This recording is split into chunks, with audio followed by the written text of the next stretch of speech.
Leetcode weekly context 481. It is an easy problem.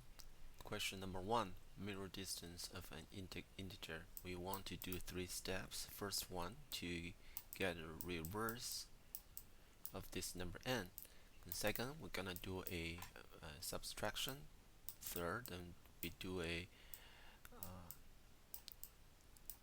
abstract. But how do we get the reverse of this number n? We turn this number n to a string.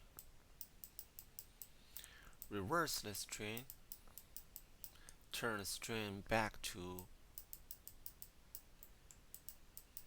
an integer.